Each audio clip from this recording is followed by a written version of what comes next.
नमस्कार दोस्तों, स्वागत है आप सभी का आपके अपने चैनल सिग्मा यूथ इंजीनियर्स पे। मेरा नाम है विपिन यादव और वीएमसी प्रोग्रामिंग की वीडियो सीरीज के चैप्टर 2 में हम लोग प्रवेश कर चुके हैं और यहां पर जो है हम समझेंगे जी कोड और एम कोड के बारे में।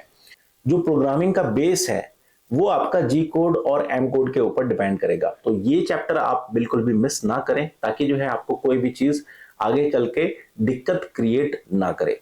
और जी कोड और एम कोड की लिस्ट को कैसे आप ले सकते हैं, इसकी जो पूरी प्रॉपर लिस्ट है वो आपको हमारी VMC and HMC programming book के अंदर मिल जाएगी। यहां पर जो है आपको रूल्स भी मिल जाएंगे और इसके साथ में जो है आपको ग्रुप नंबर भी मिल जाएगा उस जी कोड और एम कोड के लिए। तो यहां पर देखिए, मैं आपको जो है एक ओवरव्यू दे रहा हूं। ये आपके पास एक जनरल लिस्ट है, ये सभी स्टूडेंट्स के पास जो है भेज दी जाएगी। इसका जो पीडीएफ है ये आपको भेज दिया जाएगा, बट अगर आपको इसको डिटेल में समझना है, ग्रुप नंबर वाइज समझना है, तो वो आप जो है हमारी VMC and HMC programming book के अंदर जो है आपको ये मिल जाएगा। ठीक है, तो ये जो लिस्ट है ये आपके पास व्हाट्सएप ग्रुप के थ्रू मिल जाएगा। जितने भी हमारे सिग्मा यूथ इंजीनियर्स के व्हाट्सएप ग्रुप में ज्वाइन किए हुए स्टूडेंट्स हैं वो जो है इस पीडीएफ फाइल को ले सकते हैं। और जो लोग VMC and HMC programming book को परचेस करना चाहते हैं वो जो है डायरेक्टली हमारी जो वेबसाइट है www.sigmayoutengineer.com, इस वेबसाइट के थ्रू भी ऑर्डर कर सकते हैं। और जितने स्टूडेंट्स इस लेक्चर को हमारी एप्लीकेशन के अंदर देख रहे हैं, तो इस एप्लीकेशन के अंदर इस वीडियो के नीचे वाला जो सेक्शन है वहां पर जो है आपको ये पीडीएफ फाइल मिल जाएगी। साथ में जो है आपको जो ग्रुप नंबर वाली फाइल है वो भी आपको जो है इस ग्रुप में मिल जाएगी। ठीक है, तो चलिए फिर हम वीडियो को आगे कंटिन्यू करते हैं। सबसे पहले जो है जी कोड और एम कोड को समझने के लिए हम जो है मशीन का भी सहारा लेंगे और साथ में जो है आपको सिमुलेशन के थ्रू भी आपको समझाने की कोशिश करेंगे। ठीक है, तो ये लिस्ट जो है आपकी स्टार्ट हो जाती है। सबसे पहला जो जी कोड है वो आपका G00, जिसका मतलब होता है रैपिड पोजिशनिंग या रैपिड ट्रेवल। तो ये इसको आप जब तक समझेंगे नहीं तब तक जो है आपको क्लियर होगा नहीं। इसके लिए हम जो है आपको ऑटोकैड की फाइल में ओपन करके दिखा देते हैं। देखिए, ये हमने जो है एक सेक्शन बनाया हुआ है इसका G00 रैपिड ट्रेवल के लिए। तो देखिए, ये आपका एक कंपोनेंट है। ठीक है, इस कंपोनेंट के पास में जो है ये आपको टूल मिल जाएगा। ये देखिए, ये आपको टूल मिलेगा। ठीक है, अब ये टूल जो है, ये देखिए, ये वाला जो टूल है ये आपको अपनी मशीन की होम पोजीशन पर मिलेगा। ठीक है, जहां पर मशीन जो है रेस्ट करती है उस कंडीशन में ये टूल मिलेगा। तो जब भी टूल को बुलाना है, ठीक है, वर्कपीस के पास बुलाएंगे।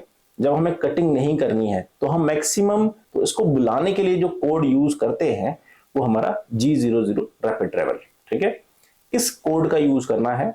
उससे जो है हम इस टूल को जो है वर्कपीस के पास लाएंगे, फिर यहां से जो है हम इसकी जो कटिंग पोजीशन है वहां पर इसको पहुंचा देंगे। ठीक है, तो ये जो पोजीशन का जो ट्रैवल है जहां पर कटिंग नहीं हो रही है, इसलिए जो है हम इस मैक्सिमम स्पिंडल स्पीड से इस टूल को बुलाते हैं। ठीक है, तो ये हमारा जो है G00 कोड से आएगा। ठीक है, सबसे पहले G0 कोड से हम हाई स्पीड से होम पोजीशन से इसको वर्कपीस के पास लेके आ जाएंगे।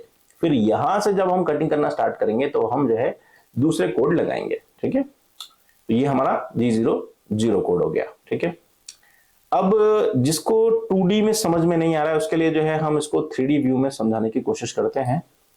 ठीक है, तो देखिए, इसके लिए जो है मैं आपको थोड़ा सा इजी वे में समझाने की कोशिश करता हूं। ये देखिए, अब आप यहां पर देख सकते हैं ये हमारा टूल है। ठीक है, ये आपको इस टाइप का मशीन के अंदर टूल मिलेगा।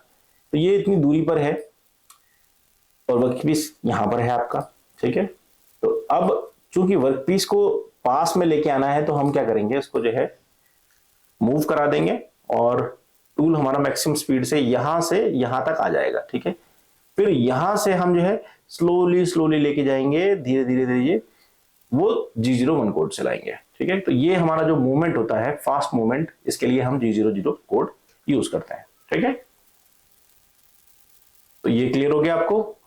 नेक्स्ट जो आपका कोड है वो है आपका G01 लीनियर इंटरपोलेशन। ठीक है, ये वाला जो कोड है इसका मतलब होता है कि जब आपकी कटिंग होगी, टूल की जो कटिंग होगी वो एक स्ट्रेट लाइन पाथ को फॉलो करेगा। जब आपका टूल तो आपको G01 कोड लगाना है। ठीक है, अब ये भी आपको जो है इसमें दिखा देता हूं मैं। ये देखिए, जब आपको अपने टूल का मूवमेंट कराना है, ठीक है, आपको स्ट्रेट लाइन में कटिंग करनी है इस लाइन के सहारे, तब आपको जो है G01 कोड का यूज करना है। ठीक है, चाहे आप ये इस डायरेक्शन में चलें, चाहे आप इस डायरेक्शन में चलें, आपको जो है वर्टिकल डायरेक्शन में भी जब भी चलना है तब भी आपको जो है G01 कोड यूज करना है। ठीक है, अगर आप डायगोनली भी चलते हैं, ठीक है, इसके डायगोनली भी चलते हैं, तब भी जो है अगर आप सीधी रेखा को फॉलो कर रहे हैं तब आपको G01 कोड का यूज करना है। ठीक है, क्लियर? तो ये आपका जो है G01 कोड के लिए भी आपको यूज करना है लीनियर इंटरपोलेशन। नेक्स्ट जो कोड है आपका, वो है आपका सर्कुलर इंटरपोलेशन क्लॉकवाइज। ये थोड़ा सा जो है डिफरेंट कोड है और इसका यूज बहुत ही इंपॉर्टेंट है, क्योंकि सर्कुलर इंटरपोलेशन का मतलब होता है कि हमको जो है एक सर्कल के रूप में जो अगर कटिंग करनी है तो हम जो है G02 या G03, देखिए G02 को देखेंगे तो इसमें देखिए क्लॉकवाइज लिखा है और G03 को लिखा है कि काउंटर क्लॉकवाइज या एंटी क्लॉकवाइज। या तो क्लॉकवाइज होगा या एंटी क्लॉकवाइज होगा। अब आपको मैं समझा देता हूं कि क्लॉकवाइज क्या होता है और एंटी क्लॉकवाइज क्या होता है। जब आप घड़ी की सुई की दिशा में जो है मूव कराते हैं अपने टूल को तो आपका क्लॉकवाइज कहलाता है, और जब घड़ी की सुई की विपरीत दिशा में जब आपका टूल मूव करेगा तो आपका एंटी क्लॉकवाइज होगा। तो इसको जो है हम ड्राइंग में समझ लेते हैं ताकि जो है हमें कोई दिक्कत ना हो। ठीक है, उसके लिए देखिए मैंने यहां पर जो है एक ये ड्राइंग बनाई हुई है। ठीक है, अब देखो टूल का मूवमेंट यहां से इधर की तरफ चल रहा है। ठीक है, देखो घड़ी की सुई हमारी चलती है इस डायरेक्शन में, मैं आपको दिखा देता हूं, ऐसी चलेगी आपकी घड़ी की सुई की दिशा जो रहेगी। ठीक है,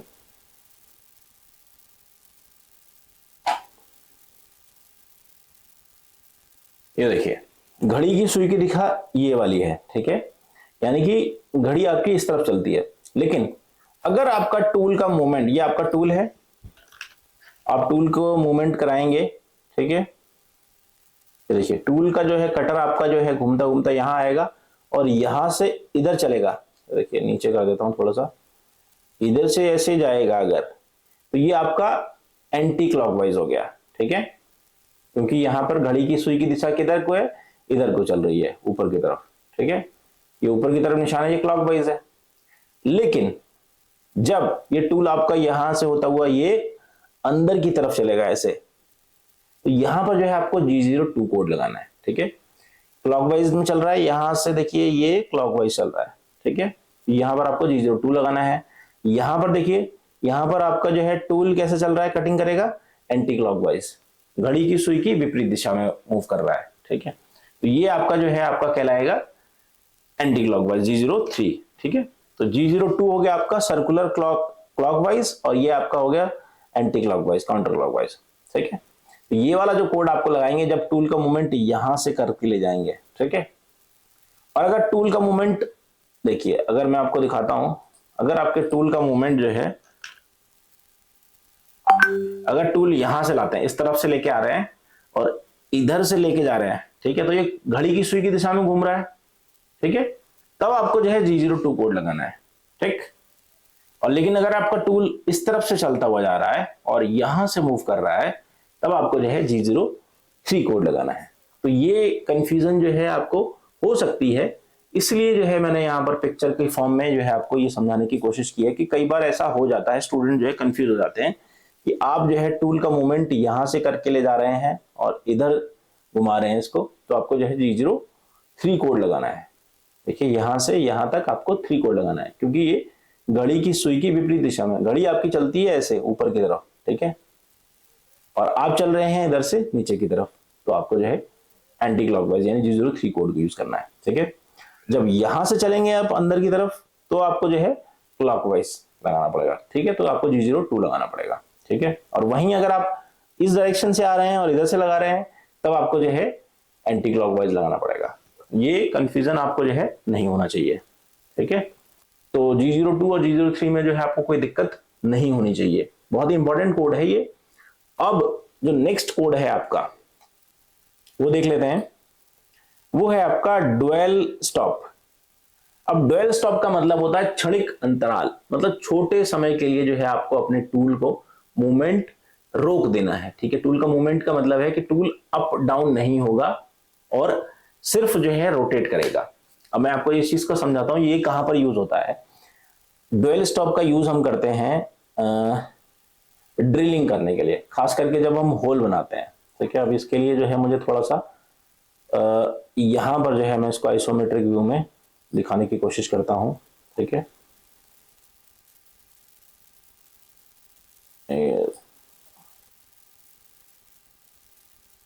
ठीक है, अब सबसे पहले तो मैं जो है आपको ये टूल का मूवमेंट आपको करा देता हूं। ये देखिए, देखिए जब आपका टूल देखिए इसमें आ गया, यहां ड्रिलिंग करता हुआ नीचे जाएगा। ठीक है, नीचे गया, नीचे वाली पोजीशन पे पहुंच गया, बॉटम पे जाएगा जब ये। ठीक है, तो बॉटम पे क्या होता है, थोड़ी देर के लिए हम टूल को रोक देते हैं। जब टूल को रोक देते हैं, और रोकने का मतलब है कि नीचे और नीचे नहीं जाएगा, ना ही ऊपर वापस निकलेगा, वहीं पर एक जगह पे खड़ा कर देते हैं। और बट ये टूल जो है अपनी एक्सेस पर रोटेट करता रहेगा। तो क्या होगा कि इसके जो बॉटम पोर्शन पे कोई चिप रह गई, मटेरियल रह गई, तो वो जो है हम इजीली निकाल सकते हैं। इसलिए जो है हम डुअल स्टॉप का यूज करते हैं। जनरली क्या है, आपने अगर जेड एक्सिस में ऊपर से ड्रिल कर दी तो ऊपर से नीचे जाएगा टूल, और फिर नीचे से ऊपर उठ जाएगा। अगर आपने डुअल नहीं दिया तो नीचे जाएगा, लास्ट पोजीशन पे गया, फिर वहीं से ये ऊपर उठ जाएगा। ठीक है, प्रोग्राम बनाएंगे। लेकिन जब आप डुअल दे देंगे तो जितना डुअल टाइम देंगे, जैसे 1 सेकंड के लिए आपने कहा कि 1 सेकंड तक नीचे बॉटम पे रुकना चाहिए, तो ये टूल जो है आपका इस एक्सिस पे रुक जाएगा 1 सेकंड के लिए। ठीक है, वो जो है आपका डुअल टाइम कहलाएगा। ठीक है, तो डुअल टाइम के लिए जो फॉर्मेट होता है G04 के साथ में आपको लगाना पड़ेगा, और ये ड्रिलिंग में खास करके आपको यूज करना होगा। तो ये मैं आपको जनरली इसलिए बता रहा हूं क्योंकि जब हम इसको प्रोग्राम में यूज करके दिखाएंगे तब आपको समझ में आएगा। ठीक है, तो ये जो है मैं आपको थोड़ा सा दिखा देता हूं। एक्चुअली में ये आपका टूल ऐसा ही मिलेगा आपको। ठीक है, मशीन के अंदर जो है आपको इस टाइप का टूल मिलेगा। ठीक है, ये आपका टूल होल्डर है और ये आपका टूल है। ठीक है, रियलिस्टिक टूल भी आपको ऐसे ही मिलेगा, ये टूल होल्डर आपको ऐसे मिल जाएगा। और ये जो है मैंने इसलिए बनाया है ताकि जो आपको समझ में आ जाए, ताकि कोई कंफ्यूजन ना रहे कि आपका जो मूवमेंट है वो एक्चुअली हो कैसे रहा है। ठीक है, तो ये कंपोनेंट के ऊपर जो है जब आप ड्रिलिंग करेंगे तो उसमें जो है खास करके ये यूज होता है डुअल टाइम। ठीक है, ड्रिलिंग या बोरिंग आप करेंगे उस ऑपरेशन में। ठीक है, तो ये हो गया आपका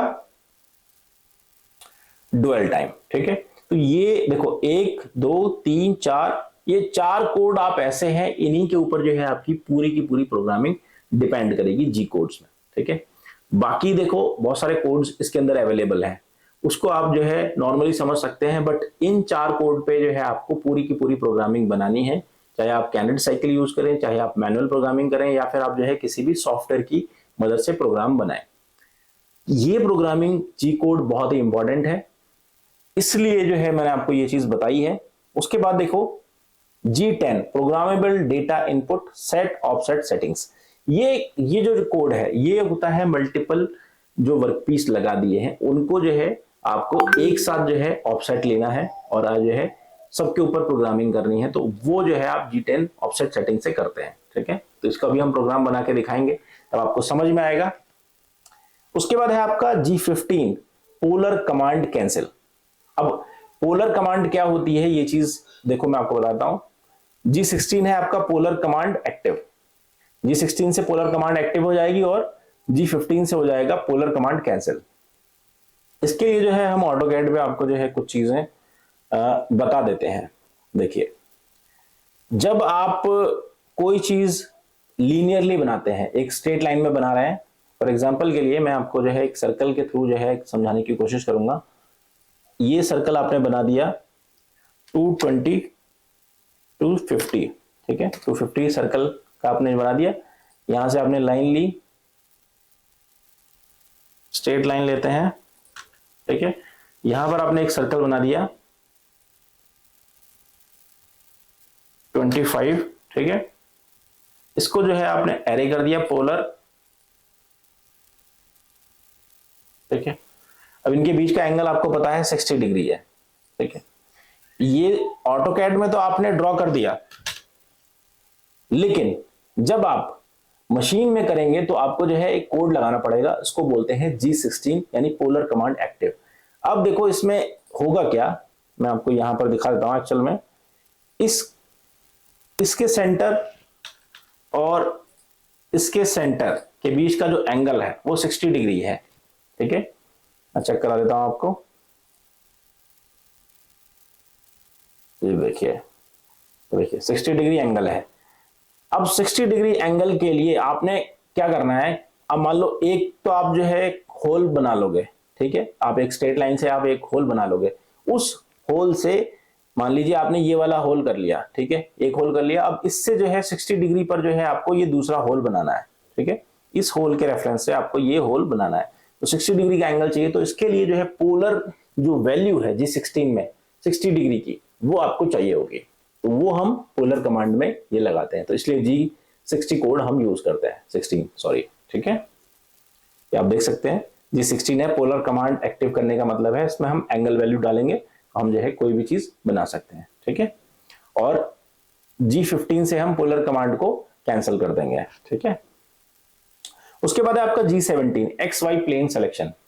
XY प्लेन सिलेक्शन जब मैंने आपको प्लेन बताया था, जो भी हम काम करते हैं एक्सेस वाले जो सेक्शन था, वहां पर मैंने आपको ये बताया था कि हमारा जो मशीन है VMC, वो X और Y इन दो एक्सेस में जो है हमारा बेड ट्रेवल करता है। तो VMC जो है आपकी X और Y जो प्लेन है उसमें जो है आपको मशीनिंग करनी है, ठीक है। तो ये आपका XY जो प्लेन है ये बाय डिफॉल्ट रहता है, G17 जो है आपका बाय डिफॉल्ट VMC के अंदर एक्टिवेट रहेगा, ठीक है।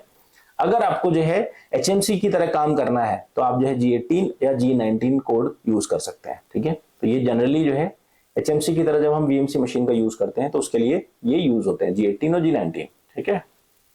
उसके बाद है G20 इनपुट इन इंच, ठीक है, और G21 है आपका इनपुट इन mm। जो वैल्यूज आप डाल रहे हैं, ठीक है, कितनी डायमेंशन का जो है आपको मूवमेंट कराना है टूल का, 1 mm 2 mm, तो अगर आपको mm में रखना है ये पूरी की पूरी डायमेंशंस, तो आप जो है G21 कोड यूज करेंगे, और अगर आपको इंच में करना है इंपीरियल, ठीक है, तब आपको जो है G20 कोड यूज करना है, ठीक है। G28 है आपका रेफरेंस पॉइंट रिटर्न। अब रेफरेंस पॉइंट रिटर्न का मतलब है कि आपको अगर अपने टूल को वापस होम पोजीशन पर भेजना है, ठीक है। देखिए मैं आपको दिखा देता हूं इसको,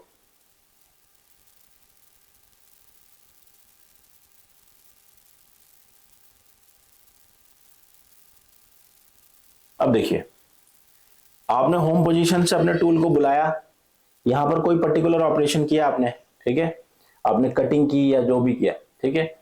अब इसको जो है वापस इस होम पोजीशन पर भेजना है तो आपको G28 कोड लगाना है, तभी जो है आपका ये रिटर्न टू रेफरेंस होगा, ठीक है। तो प्रोग्राम में हम जो है इसको बना के भी दिखाएंगे कैसे आप जो है रिटर्न टू रेफरेंस करते हैं। होम पोजीशन पर वापस भेजने को जो है हम रिटर्न टू रेफरेंस कोड कहते हैं, ठीक है। नेक्स्ट कोड है आपका G30 second third and fourth reference point return. अब देखो second third fourth reference point return क्यों बोलते हैं, ये रेफरेंस पॉइंट रिटर्न इसलिए बोलते हैं जब मशीन बहुत बड़ी होती है और कंपोनेंट जो है बहुत सारे होते हैं, तो हम क्या करते हैं 2 3 4 5 रेफरेंस पॉइंट बना देते हैं, जिससे कि हमारा टूल जो है उस रेफरेंस पॉइंट पे चला जाए। बहुत बड़ी मशीन है और बहुत दूर से जो है आपका टूल आ रहा है, तो वो ऐसा तो नहीं है कि हम जो है एक बार वर्कपीस पे काम कर लिया तो हम जो है उसको वापस भेज देंगे थोड़ी देर के लिए, ऐसा नहीं है, क्योंकि उसमें टाइम आपका कंज्यूम होगा। तो हम एक छोटा सा मतलब वर्कपीस के थोड़ी सी दूरी पर जो है एक रेफरेंस पॉइंट बना लेते हैं, ठीक है। इसका एक सेटिंग का एक प्रोसीजर होता है, वो हम जो है G30 कोड से हम सेकंड पोजीशन पे लेना चाहते हैं, थर्ड पोजीशन पे लेना चाहते हैं, फोर्थ रेफरेंस पॉइंट पे लेना चाहते हैं, तो अपने टूल को ले जा सकते हैं, ठीक है। अब ये रेफरेंस पॉइंट क्यों रखते हैं, ये रेफरेंस पॉइंट इसलिए रखते हैं कि उस रेफरेंस पॉइंट पर क्या होता है, आपका जो टूल है, टूल होल्डर है, वो चेंज हो जाता है, ठीक है। आप चेंज कर सकते हो, मशीन का जो स्पिंडल है उसके अंदर जो टूल लगा रखा है, अगर आपको जो है दूसरा टूल लगाना है तो आपको पहले रेफरेंस करना पड़ेगा, सेफ पोजीशन पे पहुंचेगा, फिर वहां से जो है आपका ATC से आपका जो है टूल चेंज हो जाएगा। तो ये जो प्रोसेस होता है इसको हम रेफरेंस पॉइंट पे जो है कराते हैं, ठीक है, इसलिए जो है ये रेफरेंस पॉइंट हम रखते हैं, ओके। उसके बाद है आपका G40 cutter radius compensation cancel, cutter radius compensation cancel. G41 है आपका cutter radius compensation left, G42 है आपका कटर रेडियस कंपनसेशन राइट। हालांकि ये टॉपिक बहुत बड़ा है, लेकिन इस जी कोड और एम कोड की जो जनरल नॉलेज है वो सीखनी जरूरी है, तो इसलिए मैं आपको थोड़ा सा बताता हूं। उसमें करना क्या होता है, G41 में देखो एक्चुअली क्या है। अब यहां पर देखेंगे आप, सीडी में समझाने की कोशिश करता हूं। अब देखो इस टूल का जो सेंटर पॉइंट है, देखो इसका जो सेंटर पॉइंट है वो पॉइंट और इस वर्कपीस के पॉइंट, ये कॉर्नर, ये जब आप मशीनिंग करेंगे तो ये जो है बिल्कुल मैचिंग होगी, ठीक है, ये मैचिंग होगी। तो जो इसका डायमीटर है वो वर्कपीस में एंगेज करेगा। मैं टॉप व्यू में आपको दिखा देता हूं, ऐसे दिखेगा आपको। ये देखिए, इसको थोड़ा ट्रांसपेरेंट कर देते हैं ताकि जो है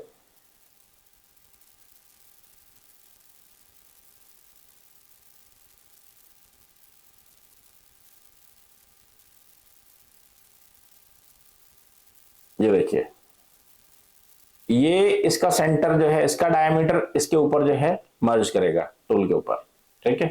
तो एग्जैक्ट जो डायमीटर होगा वर्कपीस का, इसको यहां देखिए, ये देखिए, ये जो डायमीटर है, टूल का डायमीटर है, ये इस लाइन के इस कॉर्नर पे मैच करेगा, ठीक है।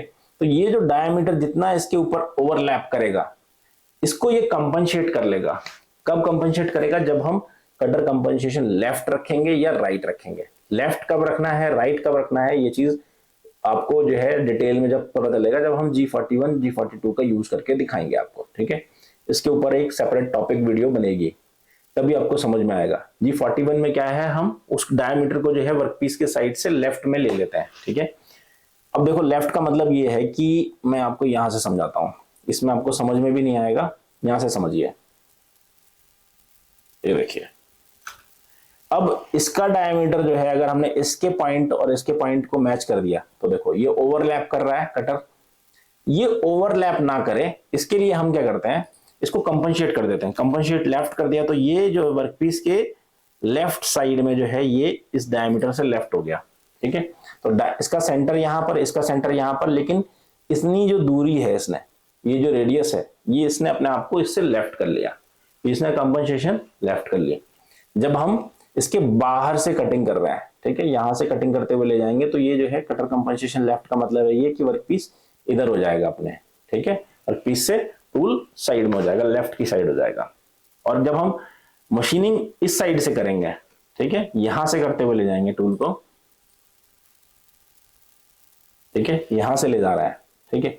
तो यहां पर जो है कंपनसेशन आपको G42 यानी राइट देनी पड़ेगी। इधर से आप ऊपर की तरफ ले जाएंगे टूल को तो यहां से आपको G42 देना पड़ेगा, और इधर से अगर आप ले जाएंगे तो G41 देना पड़ेगा। ये चीज आपको जो है एक बेसिक तौर पे आपको समझना जरूरी है। अगर आपको यहाँ पर डाउट आ रहा है तो मैं आपको एक चीज बताता हूं कि अगर हम जो है कंपनसेशन नहीं लेंगे तो ये क्या होगा, ये इसके ऊपर ओवरलैप करेगा और जब कटिंग जो इतना एक्स्ट्रा मटेरियल है वो निकालता चला जाएगा। तो ये चीज हमको नहीं चाहिए, ठीक है।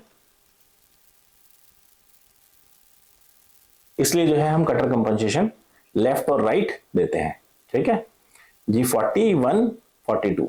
और खास करके जब हम रेडियस या प्रोफाइल बनाते हैं तो उस समय तो हमें जो है G41 42 का बहुत ही ज्यादा ध्यान देना पड़ता है। या शोल्डर मिलिंग करते हैं, यानी कि बाहर से जब हम कटिंग करते हैं या ड्रिलिंग कर रहे हैं, टैपिंग कर रहे हैं, वहां पर कंपनसेशन की जरूरत नहीं है, ये याद रखिएगा, ठीक है। उसके बाद है आपका G50 है आपका वर्क कोऑर्डिनेट चेंज। अगर आपको जो है वर्क कोऑर्डिनेट चेंज करने हैं तो उसके लिए जो है हम ये यूज करते हैं। और दूसरा है मैक्सिमम स्पिंडल सेटिंग। अगर आपको जो है मैक्सिमम स्पिंडल जो है आपको चाहिए कि भैया इतने कांस्टेंट करने हैं तो आप G50 कोड यूज करते हैं, जैसा कि आप टर्निंग में यूज करते थे। उसके बाद है आपका G51। G51 कोड का यूज करते हैं हम स्केलिंग करने के लिए। अब स्केलिंग करने का मतलब ये है कि मैं आपको एक्चुअली ड्राइंग पे दिखाता हूं, ये चीज आपको जो है स्केलिंग समझ में आ जाएगी। अगर आपको जो है देखिए, स्केलिंग का मतलब होता है कि ये जो साइज है, ठीक है, 130 है, ठीक है, 50 है। ड्राइंग का जो शेप है ये यही शेप चाहिए, बट इसका 50% छोटा, 50% छोटा चाहिए तो आप इसको स्केल कर देंगे। अब मैं जैसे इसको एक बार एक काम करता हूं, पहले जो है इसको सेलेक्ट करके आपको दिखाता हूं और स्केलिंग करके दिखाता हूं आपको। ठीक है, मैं इसको यहां पर रख देता हूं। ये आपका ओरिजिनल है, ये मैंने आपको निकाल के दिखा दिया। ठीक है, इसकी डायमेंशन देख लीजिए 140 है। ठीक है, जब मैं इसको स्केल करता हूं, यहां से ऑटोकैड में स्केल करता हूं, एस सी एंटर, इसका बेस पॉइंट ले लेता हूं मैं आपका ये वाला 0.5 एंटर। देखिए ये स्केल कर दिया, 0.5 का फैक्टर लगा दिया मैंने, तो 70 का रह गया। यहां पर देखिए ओरिजिनल में 140 है। ठीक है, यहां पर देखिए 25 है, तो देखिए यहां पर देखिए ये 50 है। ठीक है, ये रेडियस 25 की थी, यहां पर रेडियस देखेंगे 12.5 की है। तो ये हमने स्केल कर दिया। ऐसे ही क्या होता है प्रोग्राम को, जब हम जो है हम ये पूरा प्रोग्राम ना बना करके हम इसको स्केलिंग वाला जो कमांड है G51 कमांड लगा देंगे, तो हमारा क्या होगा, यही चीज जो है ये प्रोग्राम ने बनाया है, इसको जो है वो स्केल करके छोटा बना के डुप्लीकेट बना देगा, तो उसको स्केलिंग कहते हैं। तो ये मैजिक कमांड्स होती हैं, इनका यूज जो है ज्यादातर प्रोग्रामर्स नहीं करते हैं। इसका हम जो है प्रोग्रामर आपको बना के दिखाएंगे कैसे आप जो है G51 का यूज कर सकते हैं। ठीक है, उसके बाद है आपका 51.1 प्रोग्रामेबल मिरर इमेज। अब मिरर इमेज क्या होती है, देखिए मिरर इमेज होती है कि ड्राइंग में देखते हैं, देखिए इसको जो है जब आप शीशे दर्पण के रूप में देखेंगे तो ये अपोजिट दिखाई देगी। ठीक है, आपने ये वाला साइड जो है आपने प्रोग्राम बना लिया, अब मशीन में आप चाहते हैं कि जो है इसके अपोजिट में बन जाए डायरेक्ट, आपको दूसरा प्रोग्राम ना बनाना पड़े, तो आप 51.1 कोड लगाएंगे और आपका जो प्रोग्राम है वो मिरर इमेज में बन जाएगा। कैसा बनेगा ये चीज मैं आपको यहाँ पर दिखा देता हूँ। थोड़ी ड्राफ्टिंग कर देते हैं, इसको क्लोज करते हैं। अब जैसे मैं ऑटोकैड में तो मिरर कमांड करना बहुत ईजी है, यही चीज मशीन पे भी हो सकती है। ठीक है, मिरर के लिए आप मिरर कमांड ले लीजिए और ये देखिए, ठीक है ये देखिए ये इस तरफ से मुंह था और ये इस तरफ से मुंह इसका बन गया। तो ये जो है मिरर कमांड का मिरर जो प्रोग्राम है वो आप एक ही बार में, जैसे मान लीजिए ये दोनों जो है बनाना चाहते हैं, ठीक है, तो इसका प्रोग्रामिंग कर दीजिए, G51.1 कोड लगा दीजिए और ये जो है आपका मिरर में ये बन जाएगा। तो ये आपका जो है VMC में फीचर होता है। तो ये इस कोड के लिए आपको G51.1 ये प्रोग्रामेबल मिरर इमेज कमांड का यूज करना पड़ेगा। ठीक है, डेटम शिफ्ट होती है आपकी जब किसी भी डेटम पॉइंट यानी रेफरेंस पॉइंट को जो है आप चाहते हैं कि ये दूसरी जगह शिफ्ट हो जाए। ठीक, तो आपका जो सेम प्रोग्राम है वो आगे बनता चला जाएगा G52 कमांड से। ये भी हम आपको जो है प्रोग्राम बना के दिखाएंगे। ये थोड़ा सा क्रिटिकल होते हैं प्रोग्राम्स, इनके ऊपर भी हमने वीडियो ऑलरेडी बनाया हुआ है, बट अब जो है हम फ्रेश वीडियो बनाएंगे इस पूरी सीरीज में, तब आपको समझ में आएगा। ठीक है, उसके बाद है मशीन कोऑर्डिनेट डायमेंशनिंग। जब आपको जो है G53 से क्या होता है, 1 से 2 3 4 जब मल्टीपल जो है कंपोनेंट बनाने होते हैं, ठीक है, तब आप जो है मशीन कोऑर्डिनेट डायमेंशनिंग का यूज करते हैं। ठीक है, उसके बाद है आपका G54 से लेकर 59 तक, ये होते हैं आपके वर्ड कोऑर्डिनेट सिलेक्शन। ठीक है, आपने जो है अलग अलग कंपोनेंट बनाए हुए हैं, अलग जगह लगाए हुए हैं। ठीक है, तो आप जो डायरेक्ट जो है अलग अलग प्रोग्राम को जो है 53 वाले के ऑफसेट कोई अलग रख सकते, सॉरी 54 वाले के ऑफसेट को अलग रख सकते हैं, 55 में अलग ऑफसेट रख सकते हैं, अलग कंपोनेंट बना सकते हैं, अलग अलग डिजाइन के एक साथ जो है आप 6-7 कंपोनेंट बना सकते हैं। ठीक है, उसके लिए जो है इसमें प्रोविजन होता है मशीन के अंदर। तो आप जो है एक ही प्रोग्राम में 6-7 जगह पे अपना अलग अलग ऑफसेट डाल के वैल्यू और जो है चला सकते हैं। तो ये चीजें इसके अंदर अवेलेबल होती है। हालांकि इसका यूज कोई करता नहीं है मास प्रोडक्शन में, ठीक है, बट हमारे पास एक प्रोविजन होता है कि हम इसको कर सकते हैं। उसके बाद है आपका G60 सिंगल डायरेक्शन पोजीशनिंग। अगर आप सिंगल डायरेक्शन में जो है पोजीशन सेट करना चाहते हैं तो वो आप G60 कोड से यूज कर सकते हैं। ठीक है, G61 है आपका एग्जैक्ट स्टॉप मोड। अगर आपको जो है एग्जैक्ट स्टॉप चाहिए उस जगह पर जब आप सेटिंग कर रहे हो तो वहां पर G61 कोड यूज कर सकते हैं, हालांकि यूज करने की जरूरत पड़ती नहीं है। ठीक है, G65 है आपका मैक्रो कॉल। ठीक है, मैक्रो कमांड्स आप जब यूज करना चाहते हैं तो आपको G65 यूज करना पड़ेगा। ठीक है, G66 है macro call, macro model call. ठीक है, ये G66 जो ये भी आपका जो है मैक्रो कॉल के लिए ही है। ठीक है, G67 है मैक्रो मॉडल कॉल कैंसिल करने के लिए है। और G68 है आपका रोटेशन कमांड, आपको जो है रोटेशन कमांड का यूज करना है तो आप G68 यूज कर सकते हैं। G69 है आपका रोटेशन कैंसिल। ठीक है, तो ये जो है आपके ये बेसिक कोड्स हैं। इसमें सबसे ज्यादा इंपॉर्टेंट जो कोड्स हैं वो आपके ऊपर ही कोड हैं, ठीक है, 00, 01, 02, 03, 04, ठीक है। उसके बाद जो है आपका G15, 16, ठीक है, 20, 21, 28, 40, 41, 42, ठीक है। अब आपकी जो है कैनेड साइकिल्स हैं, ये आपकी G73 से लेकर होती हैं आपकी G89 तक होती हैं, ठीक है, ये आपकी कैनेड साइकिल है। उसके बाद जो है G94, 95, 96, 97, 98, 99, इनके ऊपर आपको जो है separate detail video already provide किया जाएगा इस वीडियो सीरीज में, ताकि जो है आप इनके बारे में समझ सकें। तो ये तो है आपके जी कोड्स, इनकी लिस्ट जो है आप अच्छे से समझ लीजिए, और जो मैंने मेन आपको कोड्स बताए हैं उनके बारे में अगर कोई डाउट है तो आप पूछ सकते हैं। हालांकि इसके ऊपर प्रोग्राम जब हम बनाएंगे एग्जाम्पल के साथ तब आपको और बेटर ढंग से समझ में आएगा। तो ये तो हो गए आपके जी कोड्स। नेक्स्ट जो है वो है आपके एम कोड्स। तो चलिए एम कोड्स के बारे में जो है हम आगे देखते हैं।